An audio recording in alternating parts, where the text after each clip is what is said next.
అండి అందరికీ. అందరు బాగున్నారా? నేను కూడా చాలా బాగున్నానండి.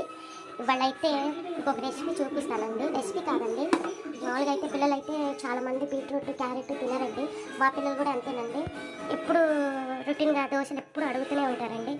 అందుకని నేనైతే ఇలా దోశ పిండిలో ఇలా క్యారెట్ బీట్రూట్ నేనండి ఇలా బీట్రూట్ క్యారెట్ ఇలా తురుముకున్నానండి సన్నగా. అయితే ఇలా దోశ పిండిలో ఇలా కలిపేస్తానండి. ఇలా కొంచెం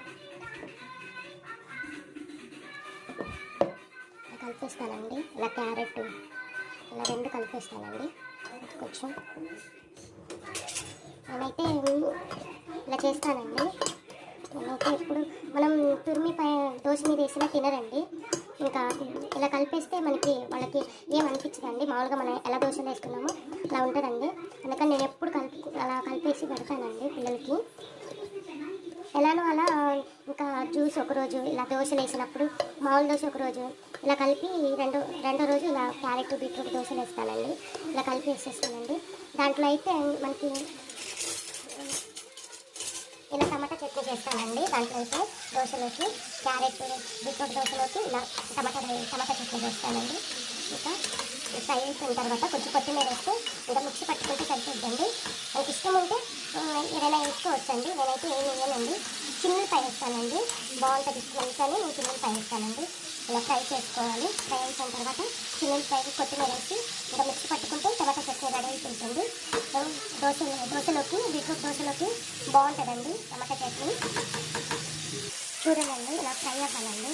ఇలా బాగా ఫ్రై అయిపోయిన తర్వాత కొత్తిమీర వేసుకోవాలండి. కొంచెం కొత్తిమీర వేసుకొని కలుపుకోవాలండి. టమాటాలు పచ్చిమిర్చి బాగా ఫ్రై అయిపోయినాయి కదండి. ఇప్పుడే కొత్తిమీర వేసాం కదా, 5 నిమిషాలు ఆపి కొంచెం ఫ్రై అయిపోయిన తర్వాత కాపేస్తే సరిపోతుంది. ఇంకా చల్లగా అయిపోయిన తర్వాత మిక్స్ చేస్తే ఒక టమాటా చట్నీ రెడీ అయినట్టండి. చూడండి, ఇలా పెనం వేడి ఉందండి. నేను కొంచెం దోశ పిండి చూడండి, ఇలా బీట్రూట్ క్యారెట్ ఇలా రెండు కలిపేస్తానండి.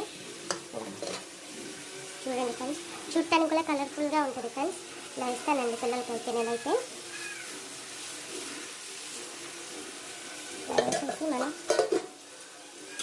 కొంచెం లైట్గా ఆయిల్ వేస్తే సరిపోతుంది.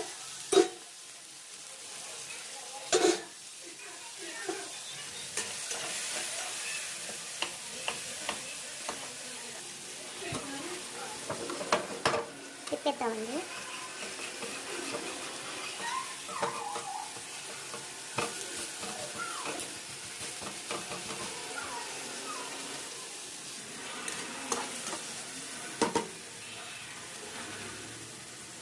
అయిపోయిందండి, ఆపేద్దాం.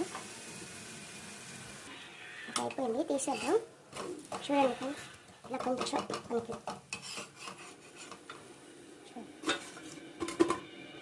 కలర్ఫుల్గా దోశ రెడీ అయిపోయింది. ఒక దోశ వేసుకుందాం.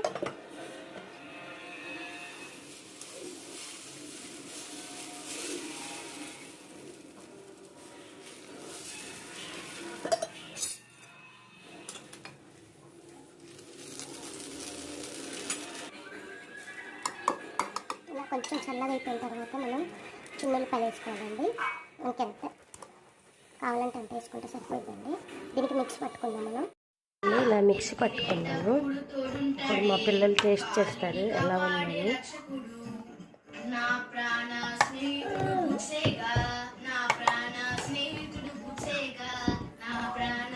తీసుకోము,